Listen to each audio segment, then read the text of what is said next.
खुशियों के रंग नेशनल ऑटोमोबाइल के संग अब सभी प्रकार की टू व्हीलर गाड़ियां उपलब्ध है, वो भी आकर्षक ऑफर्स के साथ। संपर्क कीजिए नेशनल ऑटोमोबाइल, हरिगंज और भोघट रोड, खंडवा। थाना नर्मदा नगर के पुनासा चौकी में 9 जनवरी की शाम 7 बजे राकेश सोनी नामक ज्वेलर्स थे, उनके यहाँ एक डकैती की घटना हुई थी, जिसमें 5-6 अज्ञात व्यक्तियों ने अचानक आके वहाँ पर डंडे से उनके ऊपर वार किया था और उसके बाद उनके पास 2 बड़े थैले थे, जिसमें उन्होंने दुकान की ज्वेलरी रखी हुई थी, उसको लेके घर जा रहे थे, उसको छीन के बदमाश भागे और रास्ते में एक जगह हवाई फायर भी किया। इस सूचना पे उस समय तत्काल स्थानीय पुलिस मौके पे पहुंची थी और घटना की गंभीरता को देखते हुए मैं और हमारे एडिशनल एसपी देहात राजेश रघुवंशी, हम दोनों लोग तत्काल घटनास्थल पे पहुंचे।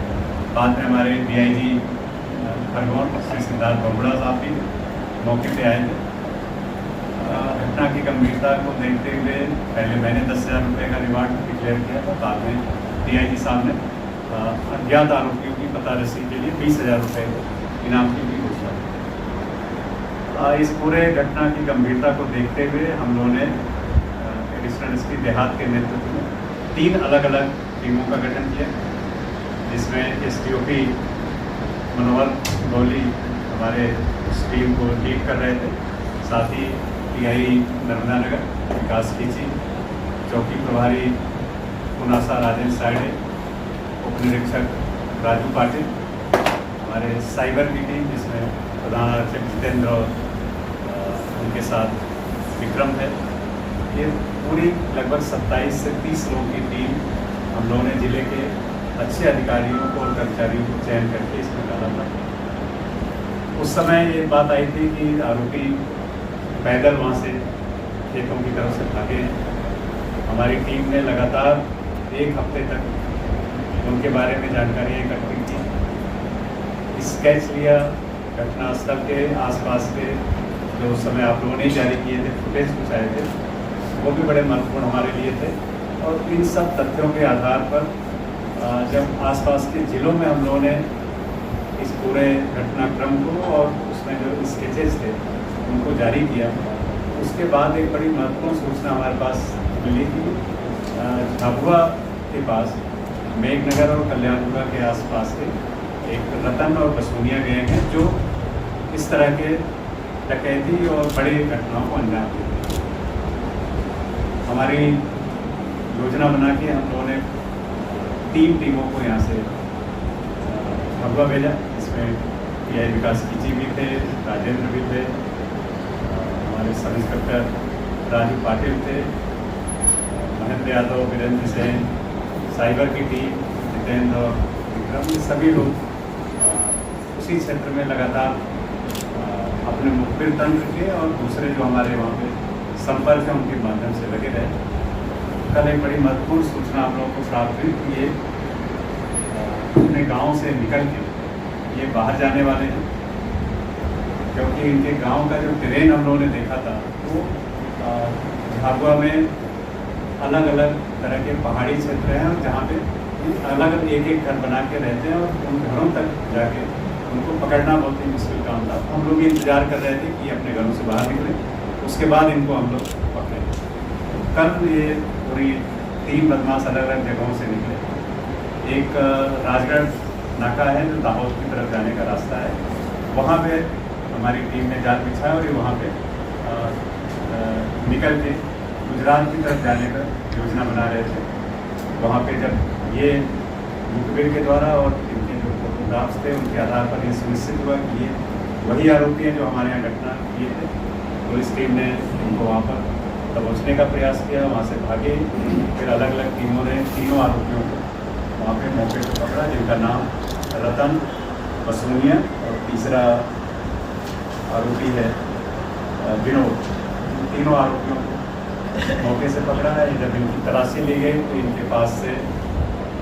बड़ी मात्रा में जेवरात भी मिले, जिसको ये बाहर ज्वेलर्स से डील करने के लिए लेके जा रहे थे। तीनों से जो जब्ती हुई है उसमें इनके पास मोबाइल थे, एक देसी कट्टा मिला है, साथ ही इनके कब्जे से लगभग 71 लाख रुपए के जेवर इस घटना में डकैती में जो लूटे गए थे वो बरामद हुए हैं। साथ ही 1 लाख रुपए नगद भी इनके पास से बरामद हुआ। इनसे पूछताछ के बाद अभी प्रथम दृष्टया जानकारी आई है ये झाबुआ से अलग अलग रास्तों से पहुंचे थे। घटनास्थल की इन्होंने रैकी भी की थी और उसके बाद 9 जनवरी को घटना को अंजाम दिया था और फिर ये वापस यहाँ से अलग अलग साधनों से फिर निकल के गए थे। एक गाड़ी का भी उपयोग उसमें हुआ था जिसके बारे में भी हम लोग जानकारी लेकर शीघ्र उस गाड़ी को भी हम लोग पकड़ेंगे। तीनों आरोपियों के बाद जब जानकारी हम लोगों ने ली तो इसमें जो हमारा प्रमुख आरोपी है सकरिया, ये कल्याणपुरा थाना का रहने वाला है और इसके खिलाफ लगभग 8 मामले हैं जिसमें मर्डर के साथ 2 डकैती और हत्या और इसके अलावा बलवे चोरी के बहुत ही गंभीर अपराध इनके विरुद्ध न केवल मध्य प्रदेश में बल्कि महाराष्ट्र और गुजरात में भी इनके खिलाफ है। इसी तरह से जो हमारा दूसरा आरोपी है रतन के खिलाफ भी डकैती आर्म्स एक्ट के इनके खिलाफ भी मामले अलग अलग थानों में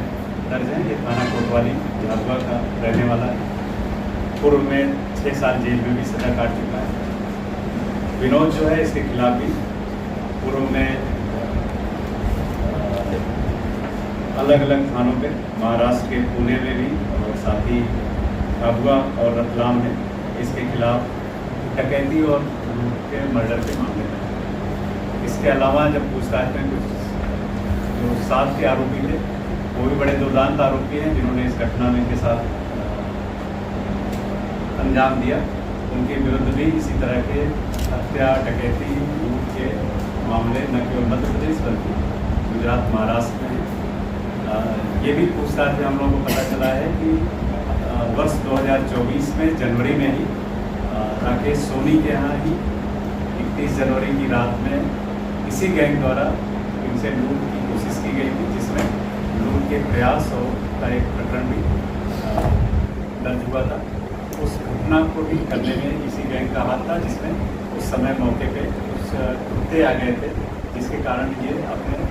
घटना को अंजाम करने में सफल नहीं हुए और फिर वहाँ से ये भाग गए थे। उन फुटेज और वर्तमान घटना के फुटेज की भी जब हम लोगों ने जानकारी ली और इनसे पूछताछ के बाद ये पुष्ट हुई तो उस प्रकरण में भी इन आरोपियों को गिरफ्तार किया जाएगा। अभी हम लोग इन सभी आरोपियों को माननीय न्यायालय आज प्रस्तुत करके रिमांड ले रहे हैं। रिमांड के बाद इनसे अन्य घटनाओं के बारे में साथ ही जो मसरूका है लगभग जो जानकारी है 1 करोड़ के आसपास का मसरूका है, उसमें जो बचा हुआ 25 से 30 लाख के बीच का मसरूका है उनकी भी बरामदगी हम लोग शीघ्र करेंगे और दूसरे आरोपियों को गिरफ्तार करेंगे। इस पूरी कार्रवाई में हमारे additional SP Rajesh Raghuvanshi, SOP Modi Manohar Gauri, TI Vikas चौकी प्रभारी राजेंद्र, साथ ही राजू साइबर की हमारी पूरी टीम और पूरी उनकी टीम है, साथ में डीएसपी से हमारे कुछ कर्मचारी और दूसरे थानों के भी हमारे टीम थे। पूरे ज़िले का वर्क था जिसमें सबने लगभग 16 दिन बिल्कुल इसी काम में लगे रहे और कई बार ये लगता है कि हम केवल यहाँ मेहनत कर रहे हैं, इसके पीछे हमारी टीम देवास, इंदौर, खरगोन, झाबुआ, धार, अलीराजपुर और साथ ही मध्य प्रदेश के बाहर के भी कई जगहों पे पूरी टीम हमारी गई और लगातार इन्होंने बहुत ही मेहनत की। मैं पूरी टीम को बहुत बधाई देता हूँ और उम्मीद करता हूँ कि इस तरह के कार्रवाई से जनता में पुलिस का विश्वास भी बढ़ता है और बदमाशों में कहीं न कहीं रह सकती है। टीम को फिर से बहुत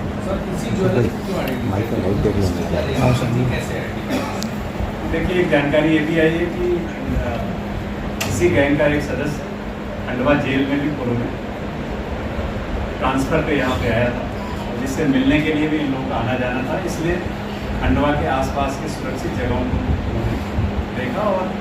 ये जैसा आपको रिकॉर्ड मैंने बताया, बहुत सारी जगहों पे इन्होंने रतलाम में, गुजरात में, महाराष्ट्र में और झाबुआ में भी इन्होंने डकैती और लूट की घटनाएं की। तो ये इस तरह के कस्बों को आइडेंटिफाई करते हैं, छोटे कस्बों, और वहाँ पे घटना को अंजाम देते हैं।